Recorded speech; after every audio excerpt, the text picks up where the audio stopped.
From time immemorial, humans and monsters have been in constant conflict. Today is no different, as our protagonist, Kai, is fighting alongside other soldiers against a massive ape. Though small in stature, their unity and well-coordinated teamwork allow them to hold their ground. Kai calls out to Manso to help him take down one of the apes, but it's too strong and quickly separates them. Other monsters advance, surrounding Kai. Just as he's in danger, Aura, the eldest son of the Moloch family, comes to his rescue. He leads the army with extraordinary strength, earning the trust of everyone. To instill fear in the pigtail apes and force them to retreat, he activates the power of the Earth God within him. The tattoos that appear are known as the sacred crests, proof that he is a guardian blessed by the Earth God. After this empowerment, he effortlessly defeats several apes with ease. Seeing this, the leader of the apes steps forward to challenge him. This leader also possesses special powers, making this a battle between chosen ones. Speaking in human language, it declares its wish to end the battle here. The two powerhouses charge at each other, but with his agility, Aura successfully evades the ape's attacks and delivers a fatal blow, cutting through its body and felling it instantly. Victory once again belongs to humanity, bringing joy to everyone. They have successfully protected their village, while the apes are forced to flee back into the forest. After the battle, Kai and Manso reflect on what has happened. Luckily, we managed to live through another day. The collection team then presents the spirit stone, found within the apes, to Aura. He drinks it down completely to increase his fighting strength, while the others each receive only a drop as a reward. They perform a prayer ritual to the gods before consuming it. Everyone feels a significant increase in strength, but still not enough to fight the apes alone like Aura can. Eating the core of the spirit stone greatly increases spiritual energy, thereby enhancing the body. Kai wants more, but Manso sets him straight. We're just ordinary soldiers, we're lucky to have gotten this much. The rest of the stone will be transported to the castle for the rulers. Like Aura, Lord Bosco decrees that the majority of the spirit stones must be given to the guardians. With them, they can maintain stability after each battle, which is how humanity can triumph over the enormous monsters. This is the immutable law of this world. Soldiers like them must become stronger without relying on spirit stones, so they can survive and return home as they did today. That evening, the warriors are treated to a feast. Thanks to your bravery, the village is safe, Moloch, Aura's father, says with pride. Manso finds this old man's constant platitudes irritating. To give so little food and then make them wait. Only the leader's family ever has enough delicacies. Yet Kai is delighted to have even a few of these dishes. Everyone can only wish they could eat more and resolves to work harder. The captain gets a larger portion, causing jealousy. He smiles and tells them, if you were stronger, you'd get a portion like mine. Kai vows to train so he can soon achieve such results, but when he swings his staff, he lacks the strength, still hungry. Suddenly, he blurts out some strange words, like, I wish I had rice cakes to eat. Manso has no idea what rice cakes are and asks about them. Kai says he just remembered it in his head, but doesn't really know what they are. This isn't the first time, he occasionally remembers things like this. While talking about food doesn't fill his belly, it at least eases the hunger. Kai points towards the graves of his fallen comrades. Those with families have their names etched on stone markers, but for warriors with no one, only dry twigs mark their resting places, as no one mourns their deaths. Therefore, Kai vows to live, otherwise he'll be forgotten, as if they had never existed in the village. To survive, they must win battles. Kai thinks that if he possessed extraordinary power, he might make a name for himself. Manso thinks he's probably just delusional. Inside, the two Aura siblings are arguing about fighting. Jose also possesses power, so she wants to help her brother. Aura refuses because their father doesn't expect her to choose the same path as him. It's too dangerous and she could die at any moment. Women in the Baron's family don't need to go to the battlefield. Jose wishes she had been born a man. Down in the courtyard, the two brothers are still helping each other train. Manso thinks if Kai only knows how to retreat, he can never win a battle. He's quickly defeated and falls to the ground, but suddenly his mind recalls images from a previous life, living on Earth with incredibly modern things. When he regains consciousness, he blurts out words related to magic.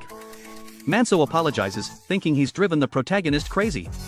Maybe he'll sit up and tell me he's fine, then he realizes he still has memories from his previous life. A place that people in this world don't even know exists. Of course, Kai has never told anyone about what he's experienced, because he doubts they'd believe him, so he just leaves it alone. In his old memories, he knows how to make delicious rice cakes, but unfortunately, that knowledge is useless in this life. If anything, maybe magic would be useful, but he knows that it's just fiction and doesn't exist in the modern world. If possible, Kai wants to use magic in battle because it would help a lot and also make a name for himself, gaining what he wants. At the same time, the village chief receives an urgent letter. It seems that a pack of ogres has appeared in the western forest. The battle will take place near Banya village and they must participate. Although this exhausts the soldiers, according to the agreement, they need to get there quickly before things get worse. Yesterday it was the apes, now it's the pigs. This is truly tough. The duty of the soldiers is to always be ready for battle, to protect the country at all costs, even their lives. The father sees that his son speaks truly. Kai is still awake, thinking about how to create fire in his hand. Manso asks, what's he mumbling about? Go to sleep so you have energy. Kai says he's just imagining scenes in his dreams. Manso says that long ago, a traveler said that maybe it wasn't a dream, and that person could also make flames burst from his fingertips. Just like what Kai was thinking, he seems interested, but Manso isn't sure if it's true because it's just a story he heard. Kai gets up very early the next morning, wanting to go to a secluded spot to practice. If what Manso said is true, maybe he can create magic. This is perfectly logical because, up to this point, he and the others have been gathering power by eating spirit stones in this world. That shows that this place was formed by a mysterious power source they call the Earth God. Spiritual energy is something everyone is born with, it gradually increases over time, and perhaps when enough spiritual energy is gathered, they can unleash magic. Kai tries to focus his energy to create fire, but nothing happens. He thinks the problem is how to concentrate the spiritual energy into one point, feeling that it's in his chest. He senses its aura inside his own spirit stone instead of his heart. But no matter how hard he tries, it's all in vain. The scene shifts to the battle at Banya village, which has already broken out. The incredibly strong pigs have killed many people. Everyone says they're as stupid as pigs, but these ogres are very clever. They hide in the forest, waiting for people to arrive before attacking, instead of foolishly charging straight into the enemy's base. Kai's village has also arrived to provide support. After discovering the monsters hanging people in the trees, they launch an attack, but it's not very effective. Kai is even tripped by the corpse of a comrade and can't move. The monster approaches. But luckily Manso defeats it before Kai is slashed. He is scolded and apologizes for being so useless and having a problem with his leg. At this moment, Aura enters the battle directly, slamming one of the monster's heads into the ground. Seeing someone with special powers, the pigs choose to retreat, and he bitterly chases after them. On the other side, Kai and Manso run into another ogre.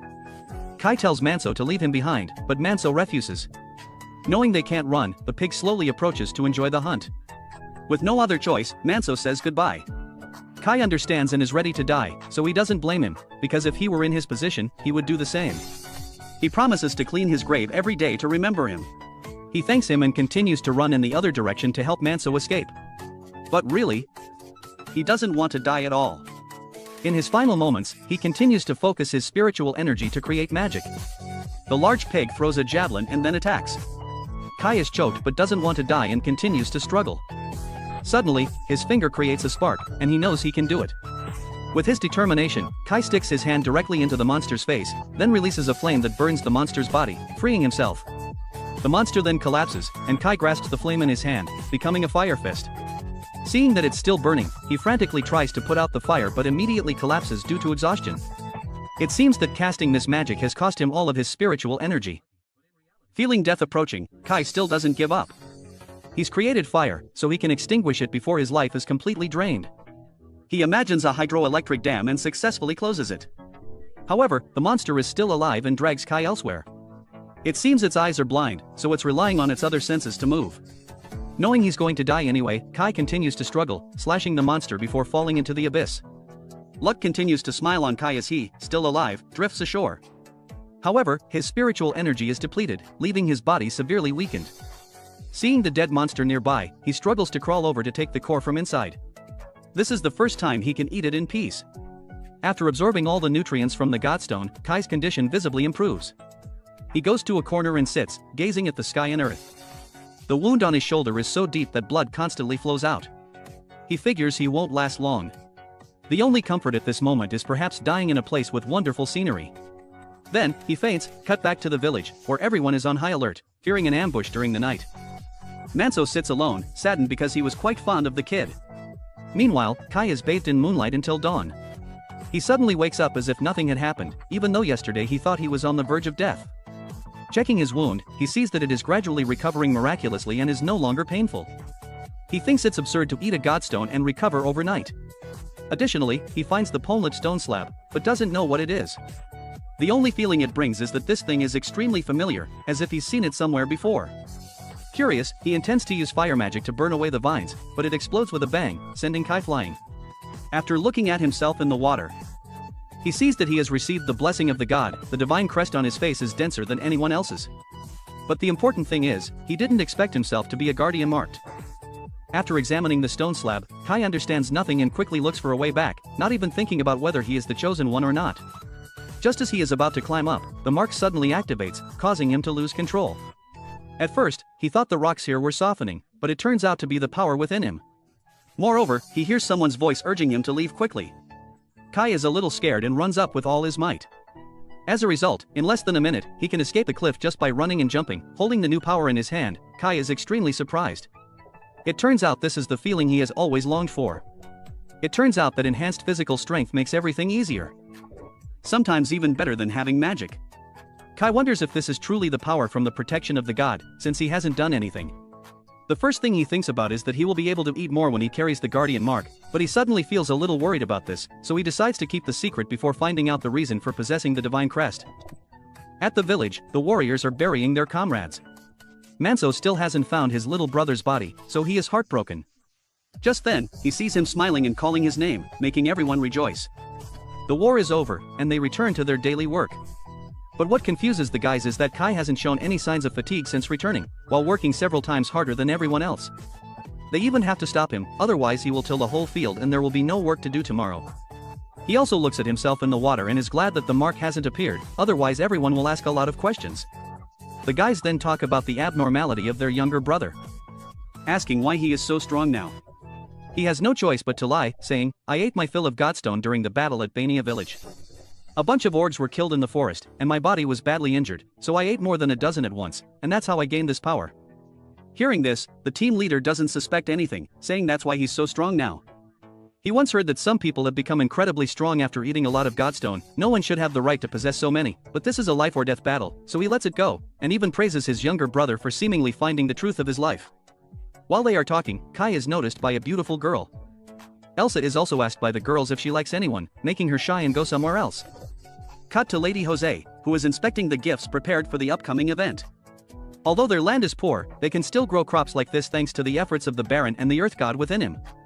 Her father is also a guardian marked who protects his territory. Their strength makes the land fertile. At the same time, Kai is going to a place to practice using fire, and his spiritual energy is not affected like the first time. There is no doubt, he has actually possessed fire magic in his hands. However, he is quite curious whether this is from the protection of the gods. Just then, Jose passes by, causing him to startle and quickly hide the fire in his hand. Kai intends to leave, but is stopped because she is not stupid. She asks what he is doing here. If he doesn't tell the truth, she will arrest him and investigate. He has no choice but to reveal that he can create fire, but everything is still very vague because he doesn't actually know how to activate it. It's just that he accidentally awakened this ability while on the verge of death. Jose knows a lot of information and says that Kai may be a person with superpowers. There are people who use mysterious abilities that seem impossible. That is the name of the special family members from the Central Lands and a few monks. Hearing this, Kai is quite surprised that there are others who can do it besides him. And they even call it a superpower instead of magic. What is difficult to understand is that the young man is not tired at all. In addition, she also heard about the rumor that he ate a lot of godstone to become stronger from Kai. The reason he's not tired is probably because he possesses a lot of spiritual energy through absorbing the stones, which means there are many ways to become stronger and she always wants to be like that. So she forces Kai to practice with her. Since returning, Kai hasn't fought anyone, so he is also surprised by his abilities. After fighting evenly with the young man, Jose activates the guardian mark to make the battle more exciting, and also because he doesn't know how strong he is now, Kai doesn't dare to use his full strength, because if he does, the divine crest will be activated and all the secrets will be revealed. Later, he looks at himself in the water again, thinking to himself that he can fight evenly with someone who has the mark without using his full strength. The young man also has to bring water for the girl to wipe herself. Looking at the beautiful girl in front of him, he also looks shy. He talks about how he thought people with guardian marks were equally strong, but the strength of her and her brother is indeed far apart. Jose admits that she is still too weak, unable to compare to her father and brother. This power will change based on the strength of the god in the person and of course also needs to be practiced regularly so as not to rely too much on the divine crest. Then Kai says she doesn't need to practice so hard, implying that women shouldn't fight battles, making her angry. He thinks that even if they are female, once they carry the guardian mark, they need to have the responsibility of protecting the land. There will be times when strength is needed, so they try to practice to be like their brother and father, to become all-powerful. People like her need to win many life and death battles as possible, and there is another ability that she can do at this time. Because everyone has started coming, Jose has to go back first, otherwise her father will know that she is practicing and she will die. Kai is very curious about the last sentence, wanting to learn more. She says she really wants to tell him, but there's no time. However, she will be doing the monthly tomb cleaning soon, wanting to invite him to go together so he can answer questions. Her earth god is worshipped at Ida village, so she will arrange to help him go there with her in a few days. He and his older brother were given to go escorting. Ida village is the territory of the monkeys, so they must be vigilant. Luckily they haven't heard of any attacks recently. Some people ask Kai if the rumor that their team was specifically named by the lady to go escorting is true, because it seems that she has noticed him. He is too shy. Fortunately, his senior helps him by saying that she doesn't know who Kai is. However, there are still many people who believe in the rumor, but the whole group turns to glare at Kai because he is being cared for by a beautiful girl arriving. They tell that this place used to belong to the Baron's family, but was forced to be abandoned after many monster attacks. Luckily there is still a tombstone that has not been destroyed. So every month people will come to clean and worship at the same time. Before that, this place was a field, but because it has been abandoned for many years, it is quite barren now. The grace of the earth god has also decreased and no longer reaches this land. That is the magic that the guardian marked help the crops grow. Then Jose specifically names Kai to follow and protect her, taking him to the flowers, and then activating spiritual energy to transmit it into the soil. Only those with guardian marks connected to the earth god can do this. This is her second ability. However, this place has been abandoned and the earth god has weakened, so it doesn't have much effect, just enough to keep this flower garden growing. The power of the person with the divine crest directly affects the land they live in, just like in the village. Because her father is very strong, the harvest is always good. A lord is required to possess this ability to help people develop. After inspecting the tomb below, they both go inside to clean. There is also a pole-lip stone slab here. The writing is exactly the same as what Kai found in the valley, which means that place used to be the tomb of a god. Suddenly he understands the ancient language and translates it by touching it. Kai also reads a few paragraphs, but there are also some incomprehensible parts that don't form a complete sentence, so he doesn't know what the real meaning is. Jose asks what he is mumbling, but he doesn't dare to say. Outside, the monkeys have discovered everyone's suspicious behavior and are watching. Meanwhile, the girl has just started offering gifts to her god. She wants this place to develop again and attract people to live in the future when she is stronger. The person with the guardian mark must have the responsibility to go with it. Kai also expresses admiration when he hears these things. After going up, they received the news that monsters were coming and immediately hid the tomb. Jose is forced by her subordinates to leave, but in the end she is surrounded. Seeing her flowers being trampled, she comes forward to threaten, but looks scared. Seeing this, Kai rushes in to help, single-handedly defeating two monsters. In that moment, Jose accidentally saw the dense divine crest on Kai's body, but the next moment it disappeared, making her think she was hallucinating. Need to learn how to fight. Hearing that, she couldn't argue. Her father was just glad she returned safely. He assigned her brother to patrol because an inspector from the central region was coming. He also ordered the soldiers to be aware of this. Jose apologized to her father for being useless, but regarding Kai's story, he was looking forward to meeting the strong young man. For a rookie to defeat those monkeys, that's impressive. On the other side, Kai was being teased by everyone, who asked if he was now a hero in the abandoned Ida village. He pretended that he was just desperate at the time, but the others had heard everything. It seemed he was very close to Lady Jose. Seeing them acting like a couple of lovebirds, the women in the village also noticed the squad leader and went to help their younger brother. And according to the women, only Kai had the potential to become a decent person. Hearing this, the girl next to them, Elsa, brightened up because she was interested in him. They reminded Elsa that if she liked him, she should take him, otherwise another girl would snatch him away. Just then, Lady Jose appeared and called Kai away to talk.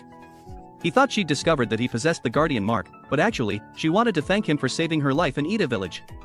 She even carefully bowed her head to express her gratitude from the bottom of her heart. She was about to mention the divine mark on Kai's face but stopped herself, thinking, surely not, and repeated that she couldn't do anything when facing the enemy. Jose realized that being strong wasn't enough, she also needed a strong will. Therefore, starting tomorrow, she would come to train with him every day. She would be more diligent than before, and she hoped Kai would agree. Hearing this, he was surprised but couldn't refuse since she pressured him, so he had to agree. The guys outside, watching Kai being scolded, imagined all sorts of things. Later, while working, Elsa brought water to get to know him. Feeling shy, she pretended that everyone told her to bring it to them. Since he was thirsty, he drank it all and even praised it as tastier than usual. This made her very happy. She was about to talk to him some more, but someone called her, so the two promised to meet again later. Watching her leave, Kai still didn't understand what was going on, but his brother Manso did, guessing that youth has begun to blossom for you. He denied it and suddenly heard the sound of the bird from the valley. It was like a call to him. At night, unable to resist, the young man decided to go out. With his divine power, he leaped over the city wall from the inside in one go. And his speed had increased significantly. He also felt happy about returning to the valley. After arriving, without hesitation, the young man jumped into the water. The feeling of dying and coming back to life in this place is truly fun. Kai said aloud that he really liked the valley and also saw the bird that had called him there. It led Kai toward the stone tablet. He tried to touch it, but he still couldn't decipher the ancient language like the gravestone in Ida village. Knowing that he had survived until now thanks to the blessings of the god, Kai thought he had to express his sincerity and offer his heartfelt thanks. He diligently cleaned the stone tablet bit by bit, making it spotless. Moreover, he even buried the orc, because, after all, he had awakened thanks to that orc. After finishing the work, he ran up high to explore. For some reason, Kai could now see clearly in the dark. This must also be part of the god's protection. The area had a lot of vegetation and many delicious fruits. Kai thought this forest was rich in food, and that it's a pity not to live here, so he suddenly had the idea to build a house. First, he needed to chop wood, but he only had a short knife, which he couldn't use as an axe. The young man thought that using magic would be effective. So he tried it. He turned the fire on his hand into a blade, but when it touched the tree, the whole tree burst into flames. He thought, playing like this is stupid, there's a risk of burning down the entire forest, so he switched to another method. Since he could create fire, Kai was confident that he could do much more. Magic was formed based on imagination. He thought cutting something meant destroying its molecules. Since he didn't fully remember his past life's knowledge, Kai wondered, what are molecular bonds? Ignoring that, he knew he had to follow his intuition. What he was cutting wasn't the tree but untying the bonds inside. He kept creating an invisible blade piercing through. However, at that moment, the valley was invaded. For some reason, the orcs were there searching for something. Kai discovered a new tribe he had never seen before. Knowing that this group wanted to enter the valley, he subconsciously activated his guardian mark and rushed to stop them. About to attack, Kai regained his composure. The others spoke a different language that he didn't understand. They even threatened him with knives, but they were stopped. The old man knew Kai's language and introduced himself as Borech, the leader of the dwarf tribe. The old man knew humans' language since he used to interact with merchants. They were masters of craftsmanship, so their products were always considered valuable goods. First, he apologized for entering the forbidden area. They came here to ask for the ancient covenant with the great god of the valley. Seeing everyone kneel and bow, Kai didn't understand. Borech said that the god there looked like a human. Since ancient times, the dwarf tribe had lived in peace and worshipped the earth gods. But recently, the orcs had continuously attacked, putting the tribe at risk of extinction. That's why they had to run here to beg for help. A weak race like them couldn't possibly fight the towering orcs. The old man kept calling Kai the ancient judge, please save them from their current plight. He hoped he would listen to the tribe's pleas. Kai curiously asked what judge meant. Borech explained that it was someone who possessed great power surpassing all creatures and protecting all creations. He shook his head, not thinking he was so great. The spear carrier from before also told the leader about this, not believing that he was a god. It was said that the manifestation of the judge was a brave warrior who strictly punished those who disobeyed. The small human can't be the great figure in legend. Being seen as small, Kai was annoyed because he was still much taller than them. But the old man believed the truth. In his youth, he had angered the god by entering the valley without permission. As a result, his eyes were damaged. Although he could no longer see the sunlight, he possessed power and could see many other things. This world was filled with the light of spiritual energy, and Kai was emitting a very noble blue light that couldn't be mistaken. He was the manifestation of the god of the valley. After receiving this power, Kai had become the judge. That was absolutely true, not made up. In addition, they said that they had offered a sacrifice to the valley to ask permission to enter. That was his granddaughter Arugi, who vowed to dedicate her life to the valley. Hearing this, Kai disagreed with this approach and immediately went to see. Just then, the rope broke, so he jumped down to check. He didn't want anyone to die in this place and tried to do something. Seeing that the girl was seriously injured, he thought about a type of magic that could heal. Since he had healed himself, it meant he could heal someone. The young man concentrated on restoring all the damaged parts and cells in her body. Although he didn't know what this was, he finally succeeded. Kai was surprised that magic could also heal. Up above, things were starting to happen as the orcs had arrived. Many people had been killed. Kai was furious with this group for daring to set foot in his land. He went to the leader, but he threatened him back by activating his guardian mark. In Kai's head, a voice appeared, kill them all, engrave the pain into their bodies, and sow fear so that no one dares to come here again. It seemed the god of the valley was very angry, and so was Kai. The old man vowed to contribute his meager strength, as he was also marked. The dwarves were loyal to the god of the valley and would try their best. Kai activated his guardian mark, making the hogs realize he was the master of this place. The leader still ordered his subordinates to attack. But Kai immediately defeated him. The old man also rushed in and killed one, being praised for his agile moves. The dwarf tribe inherited good fighting techniques. The rest depended on the judge, Kai. He stood up and sentenced them to death for daring to invade and defile this valley. The leader was scared and spoke in human language, begging for forgiveness, saying this was not a matter for the judge but an issue between the orc and dwarf tribes. He didn't care and said this was his business because they had entered the valley without permission. That was enough to warrant a death sentence. At this moment, power radiated from him, creating a blue light. Kai had merged with the god of the valley, saying, "For the peace of the valley, I will kill him now." The image of the god also appeared behind him, scaring the enemy, who bowed and begged but only received a shake of his head. Pushed to the brink, he tried to do something, but with a wind blade, Kai cut off his arm, leaving everyone not understanding what had just happened. Immediately after, the final verdict stabbed straight into his chest to extract the divine stone, proving the victory. He had sown terror in everyone and also understood many things. He was no longer confused, for this was the god of the valley who used the blue flame to burn his eyes. This god had no mercy for invaders but also bestowed mercy on those who deserved it. Kai was the great manifestation wielding the balance of life. The god of justice had watched over the world since the age of the gods, and above all, was the judge. After obtaining the god's vein from the monster, Kai was reminded that absorbing it would grant immense power. This was the first time he had defeated someone bearing a god's crest, so the godstone was clearly larger than those from other individuals. The dwarves were thrilled that Kai was about to take the protection away from that pig. It seemed that whoever consumed the god's vein of a crest bearer would absorb the earth god's power and inherit the protection. However, if one didn't want to, they could consume it like any other godstone. Old man Polek advised Kai to take advantage of this to increase his own strength, so he would be powerful enough to protect the valley. Hearing this, Kai cut off some of the godstone and shared it with the old man as a reward for his contribution. Polek was grateful and consumed that energy to strengthen himself, but it seemed a bit too potent for him. Nevertheless, Kai took a gulp and drained it all at once. Immediately after, his body reacted. The soul of the earth god blessing the pig also escaped, as it was not of the same caliber as the god in the valley. When a crest bearer died, the soul of the god would return to a sacred site.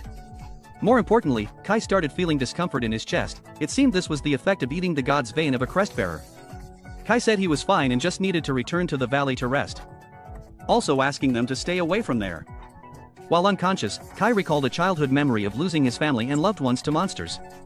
When he woke up, he was surprised to find old man Polek's granddaughter, Arugi, lying beside him. He asked her what she was doing there and why she didn't go home. Arugi was worried about him, the god's protector, so she had covered him with a blanket.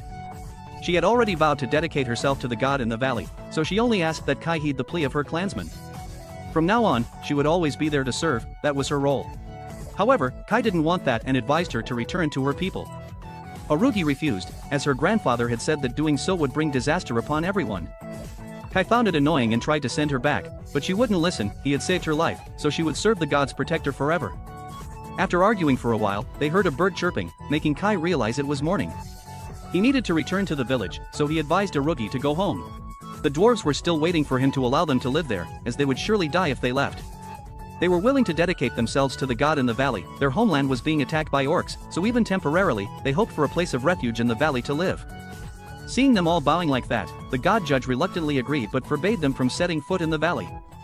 Just as he was about to leave, the old man reminded Kai of a few things to avoid danger after returning to the village. Kai hurried to the meeting spot to spar with Lady Jose. She asked him what he had been doing that made him late.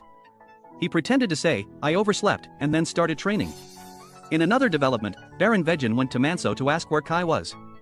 Somehow, they ended up in a sparring match, and everyone was surprised that the Baron had chosen Kai as his training partner today. The reason was that Kai had bravely protected the lady earlier, so the father wanted to test his strength. The two brothers also watched intently. Kai didn't want this to happen and was advised not to use any dirty tricks, even when desperate, or the Baron would get angry. The youth was also praised for being able to repel a group of long-tailed monkeys. Of course, this was just a practice match, so he wouldn't really be killed. Luckily, he had been reminded by Mr. Polek that he had to hide his identity as a god's crest bearer for a while, as he had only recently inherited this power, which made him vulnerable to other crest bearers. Before mastering his power, he shouldn't let others know. Kai knew he had to try hard to restrain himself so that the divine symbol wouldn't appear. The fight immediately began. Indeed, the Baron possessed immense power, and the weapon he used was very heavy, but his skillful technique caused Kai's divine symbol to appear. Luckily, no one had noticed, as they were all focused on Mr. Vegin. The next second, it disappeared, so he could continue fighting. Seeing that look, the Baron was very pleased and wanted to have a bit more fun. Being inferior in size and strength, he was quickly disarmed. However, he didn't give up but rushed straight in to grab the opponent's legs with the intention of knocking him down. The two brothers were shocked to see that this guy had the strength to lift one of their father's legs. The Baron then kneed Kai away. Jose was pleased to see that that was all he could do and that he wasn't stronger than her. While Kai was panting, Mr. Vegin smiled contentedly, saying he liked Kai very much. That's why, from tomorrow, he would personally train the youth to become even stronger. He didn't like it, but it was an order, so he reluctantly accepted, thinking to himself that this father and daughter were crazy, always making him fight. Jose was also happy because there was no one here who could fight with her father like her, thinking that she would have to be even stricter tomorrow. The brothers then came to help him up, but still smiled because they saw the youth being beaten. Manso teased him, saying, "Don't worry, if you die, we'll bury you properly." Elsa, who witnessed the whole incident, was very worried about Kai. It turned out that she had known him since she was a child, which was why she was always paying attention to him. A few days later, when night fell, the youth woke up to go to the valley, so he ran straight to his favorite valley. He hadn't had any time to go to the stone tablet because he had been harshly trained by that father and daughter. He also greeted his god with a word. Somehow, he also discovered that a small house had been built next door. When he went inside to take a look, he saw Arugi happily welcoming him. She had built this house herself these days and was waiting for him. When he asked if the dwarves had entered here without permission, he learned that they hadn't. Seeing the many wounds on her hands, he believed her but still had to send her away, but she wouldn't listen. She immediately took out food to tempt him. For some reason, she had been able to harvest a lot of things here. Her cooking skills were flawless, it looked delicious just by looking at it. The food came at a price, but it was too good to resist. Aru, seeing Kai eat like this, also brought a lobster. He recounted that he had never eaten so much since he was a child. After returning to the village to work at noon, the youth was surprised to be given 3 times as much food. The Kainan thought he had been working too hard lately and felt sorry for him. The brothers saw this and asked where the fairness was, but they were scolded like dogs. They did little work but wanted to eat a lot, while Kai had almost plowed an entire field. It made sense, but the 3 brothers were still not satisfied, and Manso was also teasing him outside, saying, "Youth has arrived." Elsa, who had been watching the whole time, ended up scooping too much food for him. The brother thought she liked him, but immediately after, it was taken back. In the following days, whenever Kai was free, he would go to the valley to help Arugi with her work. During the day, he practiced with the lady, and at noon, he had to work in the fields. Everything was going very smoothly. Kai was also starting to have feelings for the little dwarf. Seeing her living alone here was a bit pitiful, so whenever he was free, he would run over to play. Besides, he was happy to see the dwarf clan starting to thrive again. The next day, they encountered a large stone blocking the road that no one could push away. Fortunately, Mr. Vegin happened to be passing by, so he came to help. With his strength alone, everyone initially didn't believe he could lift it, but immediately after, the large stone was lifted, making everyone admire him. Thanks to this power, the land became more fertile, and from now on, the crops would grow even better, making it well worth the effort. That night, inspired, Kai began to learn how to help plants grow, but he was unsuccessful. He thought he still had a lot to learn as a god's crest bearer. A few days later, seeing Elsa walking to the flower field, Kai came to ask how she was doing. The two had been playing together a lot lately. The friend said that the flower garden was blooming more beautifully than in other years. Initially, these were all seeds that they had brought from their old village. When their village was burned down, the people at least wanted to save the flowers, so they brought the seeds. Although the village was gone, there were more flowers than before, which was comforting. Speaking of this, Kai remembered that this friend was also born in his village a long time ago. Hearing this, Elsa glared at him because he dared to forget his fellow countrymen. He apologized, saying, "I was too young when the village was burned down, how could I remember your face?" Unlike the youth, Elsa was always watching his actions and praised him for being so great as to attract the attention of the Baron and the lady. Kai humbly said, "Compared to them, I still have a lot to learn, I have to be stronger. For those who no longer have family or relatives, they have to be stronger." Kai had said this when he was a child, so Elsa also recounted that when their village was destroyed and Kai was crying alone, but after seeing a monkey attack, he was not afraid and rushed to stall, which allowed her to survive to this day. She thought everyone would be killed back then. But fortunately, Mr. Vegin came to save them. Recalling this, Kai remembered that he had indeed met him before and had boldly declared that he would definitely become stronger. He recounted that he had been desperate back then, while everyone was waiting for death to come, he couldn't do anything. After saying this, he laughed because he didn't know why he had forgotten that memory. Elsa still clearly remembered how Kai had protected everyone, saying, "You haven't changed at all." Cut to the forest. At this time, a stronger group of orcs came to eliminate the group of long-tailed monkeys. The leader didn't bother to activate his god's crest but was still strong enough to defeat the leader on the other side in one hit. The monkey possessing the crest was slashed down, and the next target of this group was the valley where the dwarves are currently living. Kai still comes here often. Today, Aru has created a new item and is showing it off. A few days later, Kai was assigned to clean the food storage. He wondered if he could make rice cakes with these ingredients. Just then, Elsa walked by and, hearing him, curiously asked what rice cakes were, as they sounded strange. Kai didn't know how to explain, though he'd never tried them in this life. He was willing to bet they were delicious. His older brother then came in, urging him to move the food onto the cart. The others looked jealous that Kai was being chatted up by a girl while working. It turned out that the inspector was on his way, so they had to hide some of the food to avoid being taxed. Aura wondered if this was really necessary. Grain was certainly precious, but it wouldn't hurt to give the people a little more. Sir Vegin explained that the village's reserves were low this year, which was why they needed to hide some to ensure the livelihood of the people. The son thought it wouldn't kill them to eat a little less, and he wanted to give gifts to neighboring areas to gain influence with them. The father didn't think currying favor more than necessary would benefit their own people. Some villagers could starve because of it, and he didn't want that. Kai's group then hid the food in the underground storage. Manso told him that the incoming inspector was also a blessed, and that their divine emblem was said to be even more advanced than Sir Baron's. After everything was arranged, the whole village stood to welcome the inspector. He was Gandal, a fat, lecherous, and unpleasant man. On the way here, the group had been attacked by demi-humans, but they had been driven back by his men. Seeing Jose's beauty, the inspector approached her, and she acted tough to match her blessed status. He also suggested that women like her should just stay home and bear children, not fight. Aura was also reminded to drive back the demi-humans. Kai noticed the man walking last in the group. He had nothing to do with the inspector's group, but seemed to have fought monsters. This person introduced himself as Nada, sent from the monastery. Later, the inspector's group entered the storage to check the goods. Seeing that there wasn't much this year, he scoffed that the Lord's training must be affecting productivity, implying that he wasn't working hard. He also threatened that a remote village was plotting to hide their harvest, implying that the Baron wouldn't do such a thing, right? Sir Vegin bowed and explained that the weather had been bad recently, which had affected the harvest. Hearing this, the sly fox used this as an excuse to stay. Though the three father and son disliked it. They had to agree. Jose looked displeased that the family would have to coddle that old man. The father was gentler, explaining that Inspector Gandal was the king's representative, and they had to welcome him wherever he went.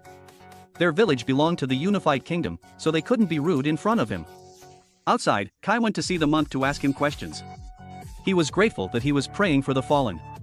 Surprisingly, he had heard about Kai, the one who ate many godstones to become stronger, and said they were alike. It turned out that at the monastery, this man also ate a lot of godstones, considering it part of his training and a shortcut to gaining power. Hearing this, Kai was very interested, and asked how strong he was compared to other blessed. Nada activated his divine emblem and stated that he wasn't actually protected by any god, he just tried to train and gain this power through consuming many godstones. Inside, the inspector was being served with a mountain of delicious food. However, he wasn't satisfied, complaining that this place only had rustic fare, while the villagers couldn't even dream of touching it. Even so, Gandal continued to ask for more. The village warriors, who had their food portions cut, resented the inspector, because now that he was staying, they had to put on a show to avoid revealing the hidden food. In another development, the monk was discussing with the Baron the huge orge lurking deep in the remote area. What was worrisome was that their numbers were more than ordinary groups. Aura wondered if there would be a full-scale invasion of human lands. Nada wasn't sure, but with that many it was very dangerous. Monastery M believed that they had some purpose, so they gathered in such large numbers, and that this direction was their route of movement in the coming days. He needed to pursue them to find out the monster's purpose, but he wasn't familiar with the terrain here, so he begged for help from the Baron. Hearing this, Sir Vegin supported the monk, saying he didn't need to bow. Of course, they would agree to help and send experts to escort him. That night, Kai visited Arugi again, and told her that he was busy and wouldn't be able to come for a while. She was a little sad because she liked Kai, and feared he would abandon her here without returning to the valley. He reassured her not to worry, because the blessed had a responsibility to their land, so he would definitely protect this valley forever. Afterwards, Kai met with Old Man Polek to ask for advice since he was going to follow them. According to him, the target could be the pigs that were defeated here before. This was serious, but Kai confidently said he was prepared for it. The next morning, the young lady was sent to follow the monk to learn. Normally, this would be the job of the eldest son, Aura, but he had to pursue the monkeys that attacked the inspector.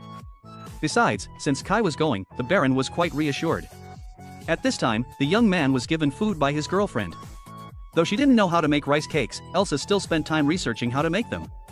Accepting the gift, Kai grew pensive, and suddenly remembered his mother, saying that over the years, the memories of her had always been vague. Before he could finish speaking, Manso called him away, so he thanked the kind girl. Thus, the group followed the monk's trail. The young lady Jose was going to ask Kai what he thought about girls standing up to fight, but was a little shy, so she stopped. Later, they discovered that there had recently been a conflict between the monkeys and the pigs, with corpses littering the area, which puzzled Jose. Nada thought the orgy he was pursuing had caused this. The fact that there were more monkey corpses than pig corpses meant that there was a huge difference in strength. The leader of the orgy was an extremely powerful individual. More importantly, they still didn't know their true goal. The monk then told the other two about the prophecy that an unavoidable, powerful god would appear in this remote land. He was pursuing the orgy to find the location of the tomb, because it was said that any species that possessed that god would gain great power. The monastery had to ensure that this power didn't fall into the hands of the monsters. The information about the god dwelling in this land was unknown. The prophecy only said that an untamed spirit who refused to yield had awakened its power and reached the heavens, but in essence it was both light and darkness. This power should be feared and respected. Kai suddenly realized that the prophecy might be referring to him, the one who received the blessing of the god in the valley. Continuing to move, they saw a heavily ravaged village, and couldn't ignore it, so they went to see if they could save anyone, but it seemed they were all dead. The Yuzels were a peaceful race that had no hostility towards humans. Their horns had been cut off to be used as decorations, and there were orge axes as well. Nada then asked to separate to investigate the god of the land here, and Kai was sent by his brother to assist. Thus, they split up to search for the injured. Entering the main hall, the monk used fire to light it up. Surprisingly, Kai had no reaction, which made him realize that Kai already knew about this ability. He tried to deflect by talking about the tombstone of the god of the land at this village. On the other hand, Rose found a trail of blood leading to the house, thinking there was someone inside, but it turned out to be an orge. In Kai's place, he was trying to translate the ancient language, and also discovered a dead warrior. Bringing them all outside, they saw only pigs, which meant that the village wasn't attacked by the main force. Judging by the clothes of the person just carried out, it was probably the Baron of the village. Most likely she was a blessed and had stood up to fight. This gave Jose more faith that she could also do as the divine emblem holders did. The hypothesis was that this girl had fought all three powerful orge at the same time because she wanted everyone to escape, so she chose to use her body as a shield to buy time, which was why so few villagers had died. Despite the difference in strength, that girl was still very strong. What helped her overcome fear was her love for the people. That's what the monk thought. Kai was also informed about the mission of the blessed. No matter how strong the enemy, the blessed individual must not back down. After burying the victims, they asked about the information on the tombstone. Nada said it had nothing to do with the god he was looking for. However, he had learned one thing, that the main force of the pigs was elsewhere. Based on the battle with the monkeys earlier in this village, they calculated that the remaining orge were heading towards the forest, and perhaps the tomb of the god he was looking for was there. Suddenly Kai realized that this direction was the valley and the dwarves were in danger, so he asked to go scout alone, because he was very confident in his speed. Hearing this, the monk agreed to let him go. As for the group of dwarves, they were also receiving news that a group of orge was heading straight for the valley. As predicted, the old man, hearing this, wanted to scout himself to grasp the situation in time. In another development, the villagers had noticed strange movements from the group of monkeys. Aura kept moving closer and also discovered a large number of monsters. They seemed to be preparing for war. To deal with that many enemies, at least 100 people would be needed. However, since their current numbers were too small, the elder suggested retreating. Aura still looked like he wanted to fight, but seeing that everyone else insisted on going back, he followed suit. Recently, the situation had become much more dangerous. The orcs and monkeys had been showing unusual behavior continuously. The group escorting Lady Jose could do nothing but wait for Kai to return with news. Unless they knew exactly where the orcs were heading, they wouldn't dare act. The girl, getting impatient from waiting, thought she should have gone with them. Since it wasn't too dark yet, she wanted to chase after them right away. Monk Nada advised her to trust the young man. He was confident that Kai would return safely, so she shouldn't worry. To ease their minds, the monk climbed to a high place and used his monk abilities to search for the protagonist. His 1000-mile vision technique could scan a certain range, and with some luck, he might be able to spot some important information. As for Kai, he was rushing back to the valley. Upon seeing numerous footprints, he deduced that the enemy's numbers were immense. Suddenly, from within the bushes, the dwarves sprang out and attacked him, mistaking the young man for an enemy. It seemed that Polek had led these people to intercept the orcs' advance. After Kai explained the situation, they began chasing the monster horde. He complained, saying he had already told them to let him handle things in the valley. But one of them responded, "We have our own reasons to protect that place. The villagers are building homes and settling there now, so of course we have to defend it." As Polek had said, they were devoted to the god of the valley, and hoped to help Kai even if just a little. In turn, doing so was also a way of protecting themselves. Nearby, the orcs were cutting down trees en masse to clear a path. With such numbers, a head-on fight would be extremely dangerous. But Kai, on the other hand, wanted to strike quickly and decisively before they could invade the valley. Just as he finished saying that, the orc leader spotted them. At the same time, the gluttonous inspector was still gobbling up everything in sight while constantly complaining about how disgusting the food was. Elsa, seeing this, bent down to clean up, only for the lecherous old man to start ogling her pretty face. He was about to ask her to pour him a drink so he could flirt with her, when the head chef arrived with more dishes and also poured him wine, helping Elsa step away. Elsa bowed her head and thanked Adelia. Seeing the girl looking downcast, Adelia comforted her and said, "Don't make that face. If Kai comes back and sees it, he'll be disappointed."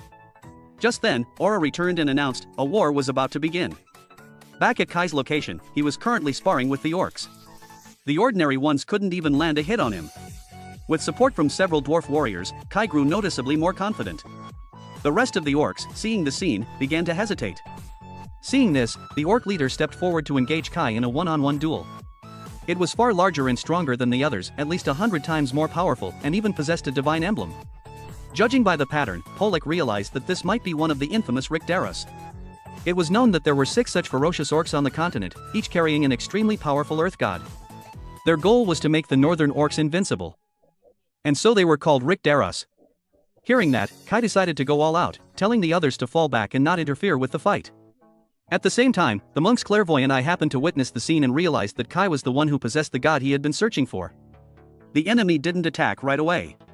Instead, he spoke of the previous wielder of the Valley God's power, who had died some time ago, and that he had heard nothing about the successor since then. Now, standing before him, Kai was the next one to inherit the will of the valley's deity.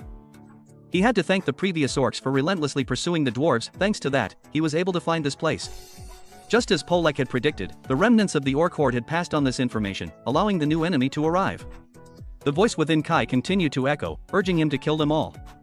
He agreed, then charged into the fight. His opponent possessed overwhelming strength, while Kai focused more on speed, allowing him to dodge with ease. He weaved around and slipped behind the enemy, stabbing forward, but unfortunately, the orc's body was so tough that his spear snapped in half. Seeing this, Kai kicked the broken spearhead and drove it deeper into the opponent's body.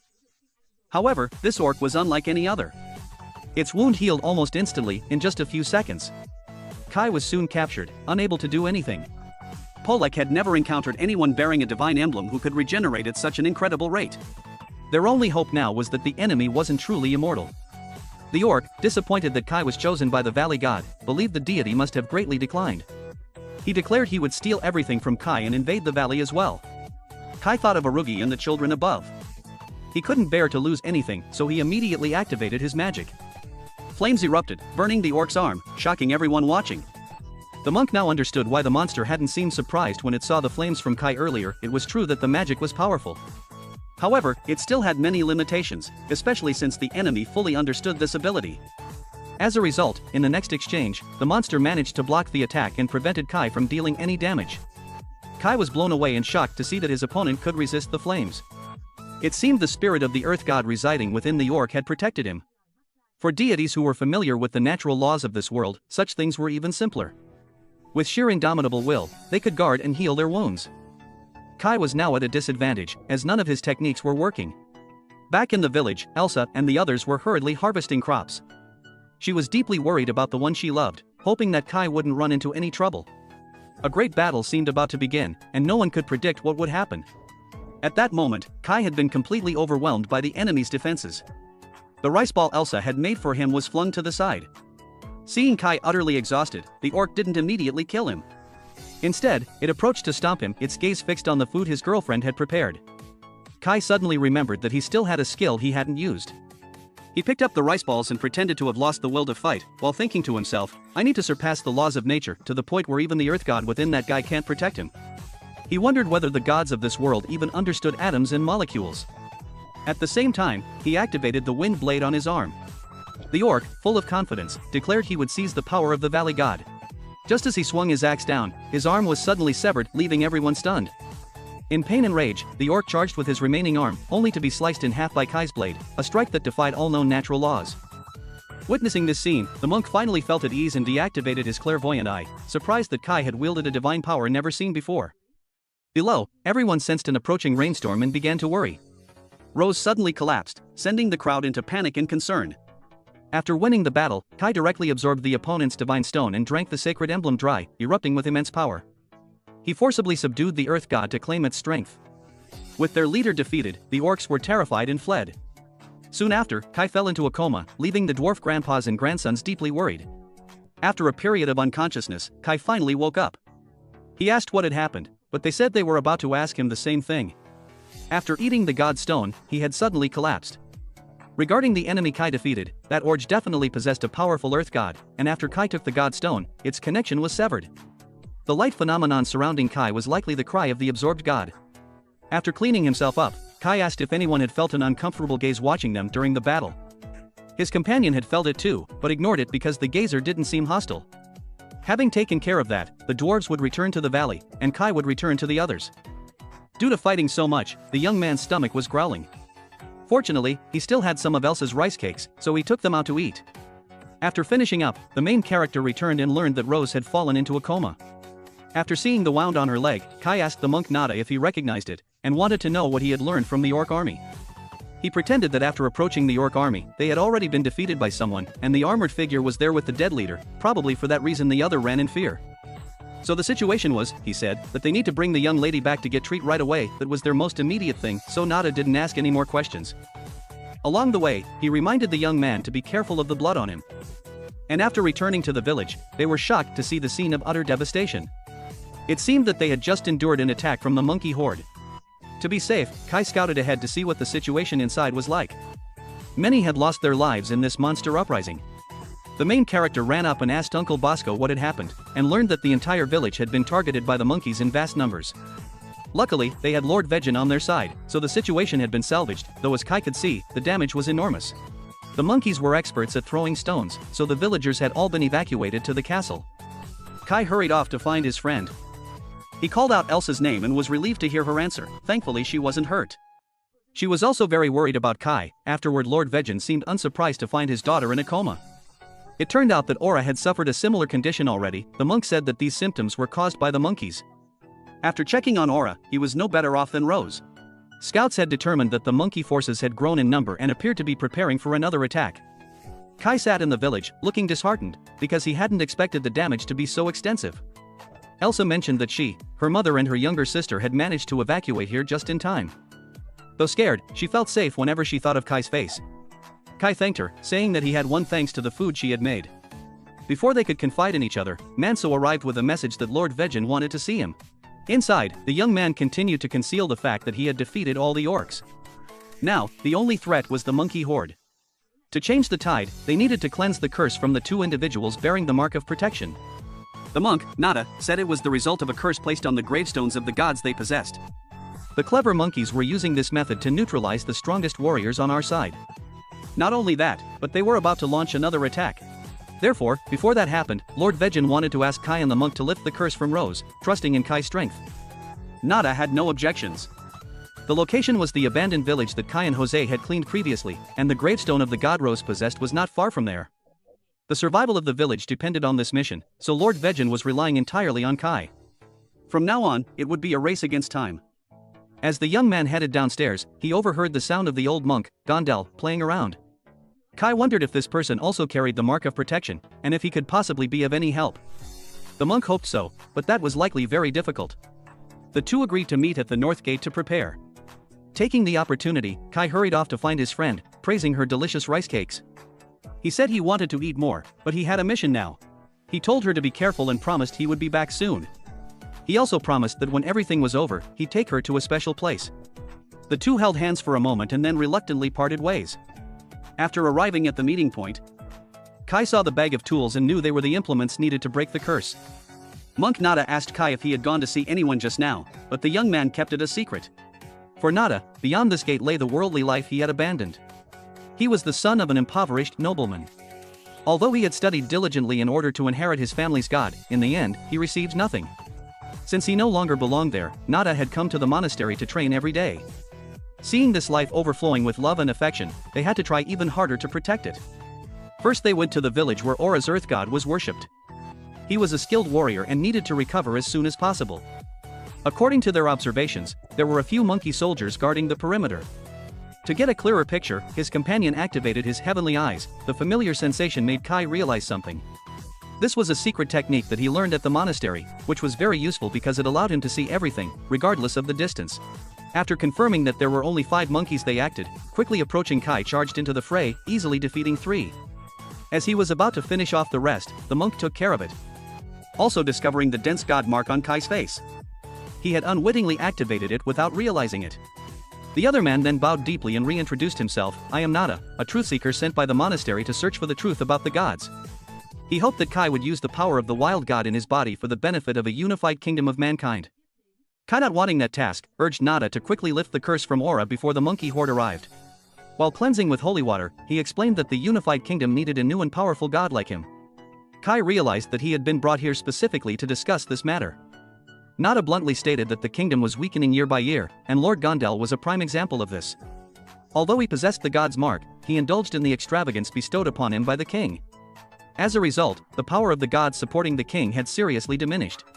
If prosperity were to return to its former state, an army would immediately be sent here to deal with the monkeys, rather than the village having to fend for itself. The number of tragedies was increasing, so they needed a powerful new god to change the situation. After removing all the stakes planted around the gravestone, Nada poured Lord Vegin's blood onto it. The god here served the god in their village, so doing this would connect them to Vegin. The exorcism ritual was deemed complete, and they prepared to move on to the next location. Outside, the monk thought that the monkeys must have been desperate to resort to this method of seizing their village. Casting a curse on the gravestones would cause the entire land to lose its vitality. They would also be affected, but since they had no other choice, they had gone this far. According to the monastery's research, the monkey kingdom was facing a great threat. Their invasion of the village was simply to find a new home for their entire tribe. Even the orcs were facing a similar situation. They were said to be threatened by a creature from the north. To defeat that creature, they needed a great new power, which was why someone so powerful had been sent to the valley to seek power. The monk shared all sorts of information, asking Kai if he was willing to lend the kingdom the power of his god to save millions of lives. Before he could agree, the god mark suddenly appeared, along with the words, "He must be killed." Kai pretended that there was too much information to process and that he needed to think it over. Back in the village, Aura had begun to recover, though he had yet to regain consciousness. That night, Kai and the monk returned to the gravestone that Lady Rose worshipped. Together, they succeeded in lifting the curse placed upon her. Standing above, Kai quietly reflected on how incredible the power of the valley god was, so extraordinary, in fact, that he still had no idea how to wield it properly. The thought that he could save so many people filled him with deep contemplation. What puzzled him most was why the god within him had suddenly flared up in anger and tried to kill Nada during that moment. Nada then appeared and explained that if Kai let his god participate in the royal tomb ritual, he would receive special favor from the divine king. With that divine blessing, saving the village and everyone he held dear would become far easier. Kai then asked, what about the dwarves? Since he also wanted to protect them. But the monk, knowing that the dwarves had begun to worship Kai, insisted that he abandon them. The royal tomb would not accept those who were revered by beings considered lowly demi-humans. Hearing that, Kai was immediately repulsed by such blatant racism. The monk bowed his head again and pleaded with Kai to devote all of his power to the unified kingdom. But Kai refused outright. Those bearing divine marks were meant to protect the people who lived on their lands. He would never serve a kingdom that required him to abandon innocent lives who looked up to him. Tension rose between the two. Nada pretended to back down in order to lower Kai's guard. But then, without warning, he drew a weapon and stabbed Kai straight through the body, leaving him in utter shock. Kai collapsed after Nada's surprise attack. Nada revealed that this knife, passed down in the monastery, was known as a god-slaying weapon. It pierced through the defenses of those bearing the mark of protection, simultaneously suppressing Kai's power. Kai asked for the reason, and Nada said that using the god's great power for his own land was both arrogant and dangerous. That power must be controlled by being added to the kingdom's mausoleum. The monk guessed that Kai couldn't understand the power within him, and also showed envy that such miraculous light would never belong to him, despite his immense efforts. Kai tried to activate his mark of protection to escape, but in vain. Nada wanted to take this opportunity to seize the god stone within Kai. The rising desire for divine power corrupted the monk. The pain would only last for a moment, so he wanted Kai to endure a little longer and to die in peace, as his achievements would be passed down in the unified kingdom forever. Just as he was about to stab straight into Kai's heart to extract it, Kai dodged. He struggled to land a hit, but divine power was continuously surging from him at that moment. Elsewhere in the village, everyone was trying to repair the fortress. Reinforcements would not arrive, so if they failed, they would all go to heaven together. Lord Vegin also stepped forward to encourage the warriors' fighting spirit. He himself would do everything to stop the monsters there. Even if they were short on troops, they would still fight until the very last moment.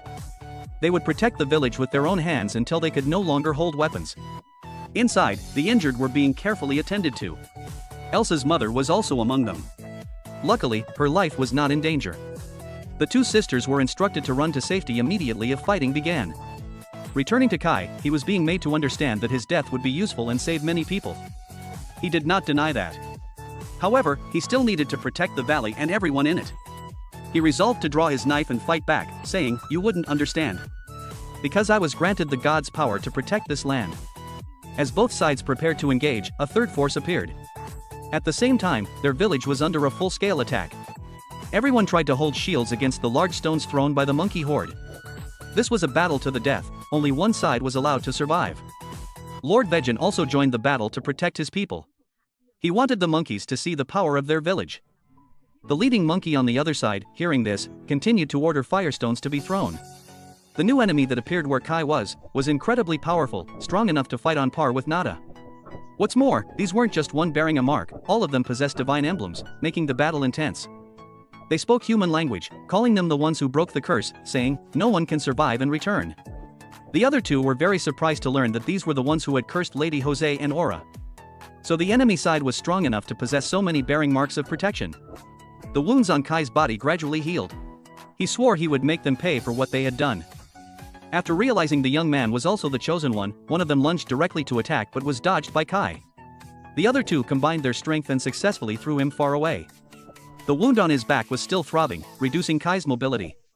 As Nada approached, the enemy used a deadly move with a wind blade to intimidate him. The monkeys outside were wary, knowing the male lead possessed strange techniques. They were like birds in a cage, so there was no need to rush their attack. The monk didn't want the divine power he had found to be taken away, so he lent a hand. Cornered, Nada activated his mark to counterattack. However, that weak power couldn't do anything to the monkey.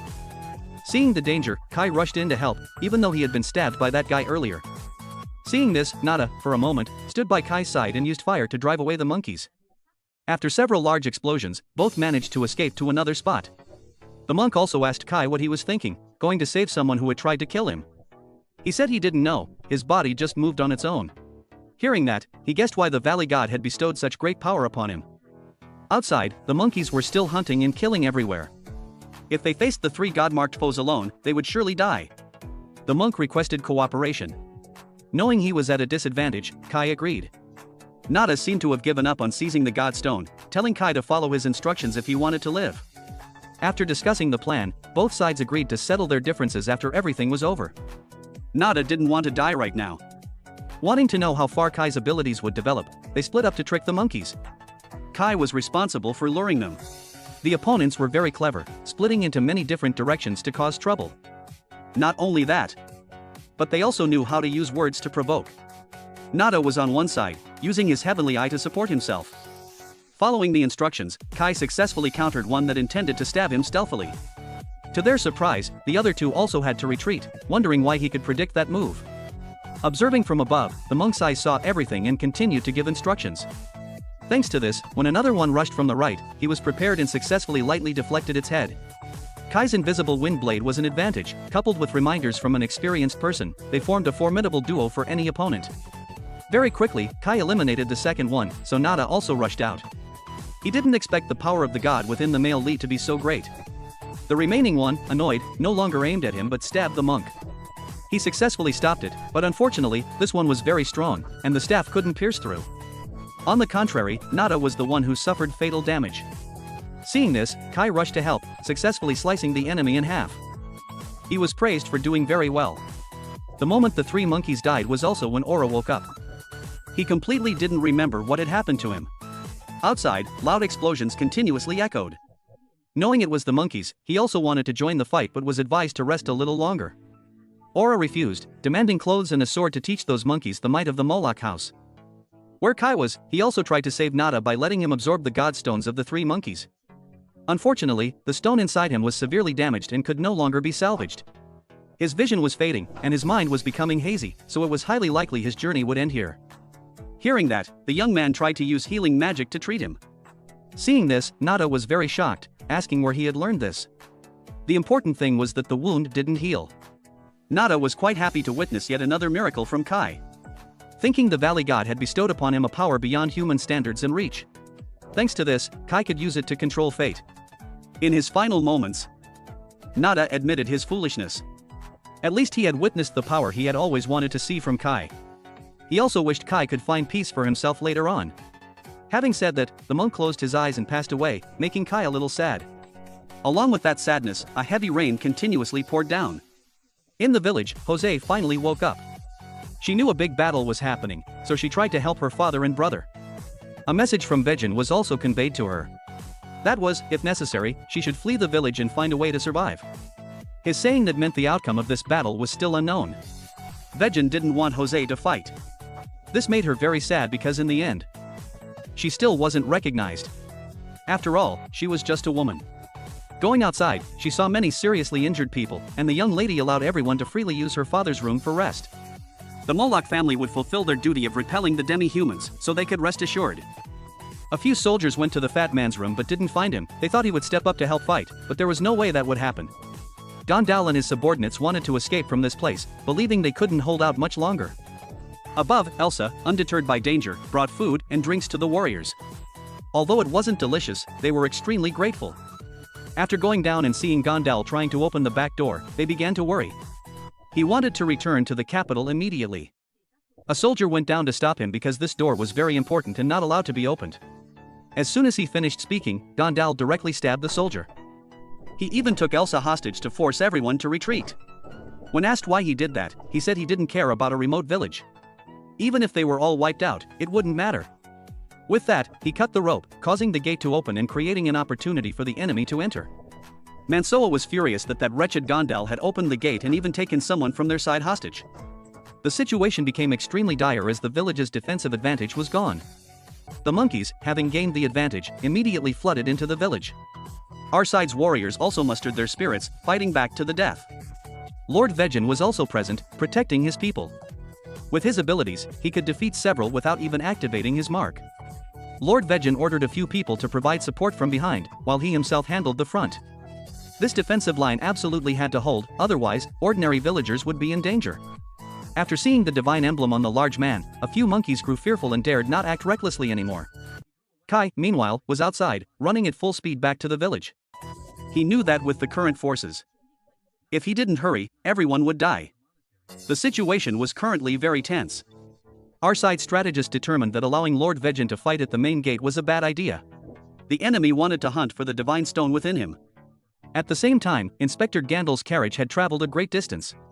He believed that the village had only one fate, destruction. Elsa struggled but failed to break free.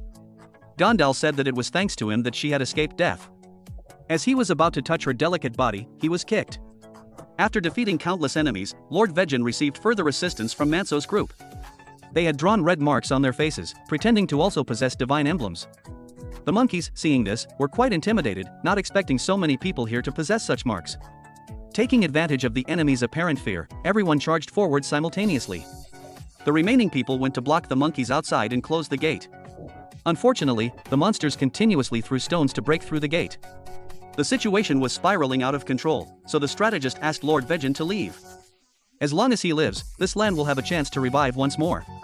Everyone understood this, so they were willing to bear all the burdens here.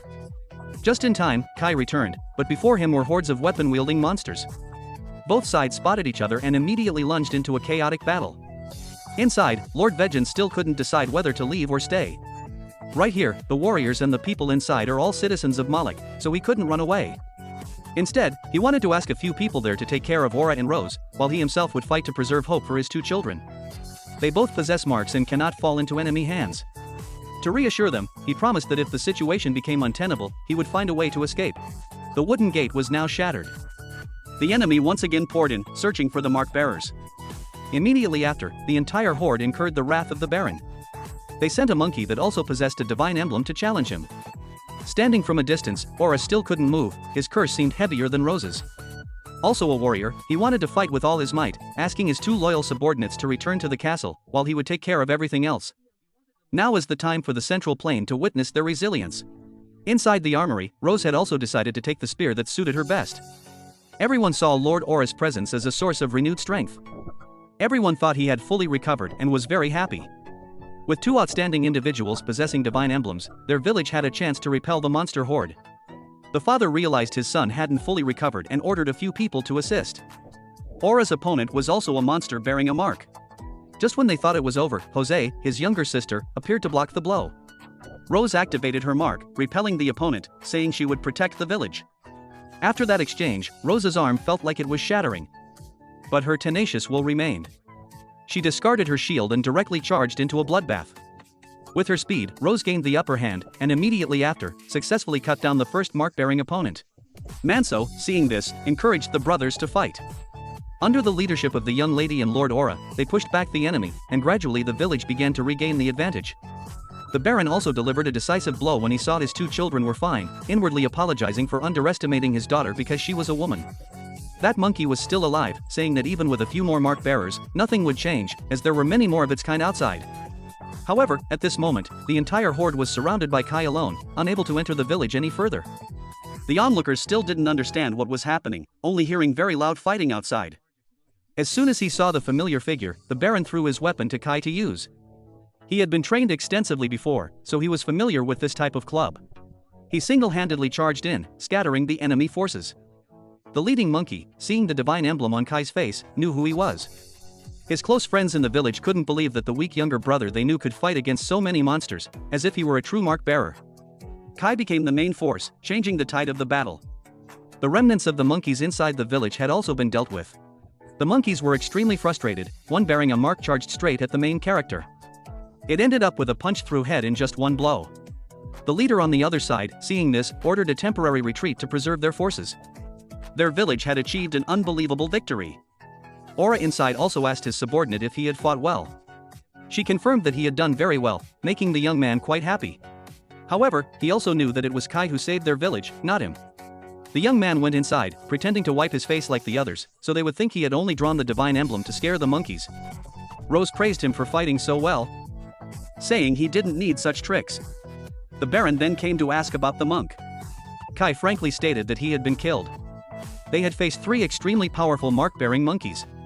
Lord Vegin couldn't believe it because he knew Nada's strength was very good, capable of creating a mark on his face without a divine blessing. He affirmed that Nada had fought tenaciously, no less than them. It's a pity that due to the critical situation, he couldn't be properly buried. Hearing this, Lord Vegin said he would send people to find the body later. Elsa's younger sister also ran up to ask Kai if he had seen her sister. Manso then announced that Elsa had been captured by Inspector Gandal.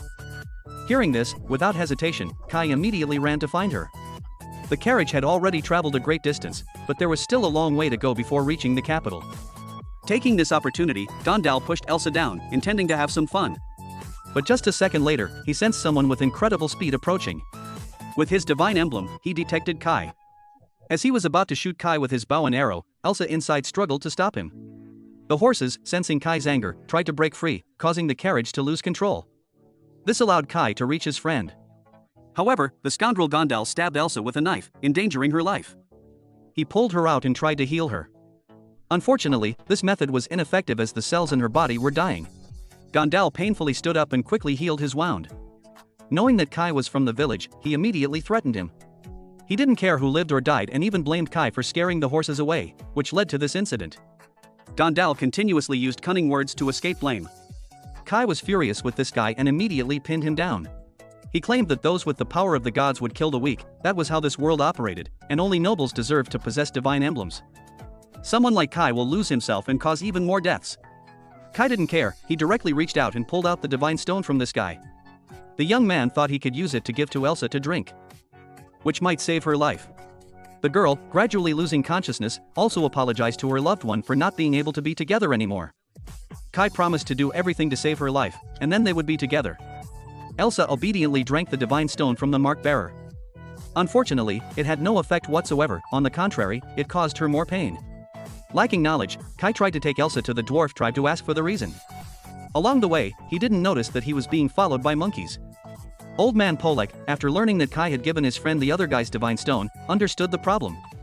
This was not a wise move. Eating the divine stone of someone from the same race will cause poisoning. They can only absorb it from monsters or other races. Worse, this girl was just an ordinary human, incorrect absorption would lead to death. Kai asked for a way to save her, but his friend didn't know if there was enough time. First, they would make Elsa vomit the spinal fluid she had swallowed, and at the same time, brew an antidote, hoping it would save her. Kai blamed himself for being too naive and causing his friend's death. As he was wondering how to use this power, 3 monkey leaders approached. He was angry and immediately wanted to make a move on the enemy. However, the opponents knelt down and greeted him ceremoniously. The divine emblem on Kai's face belonged to the great god Cain, and they pleaded with the great god to come to their territory, leaving the young man bewildered. Thank you for watching my video. Don't forget to click the subscribe button and the notification bell to stay updated when the channel releases a new video. Thank you.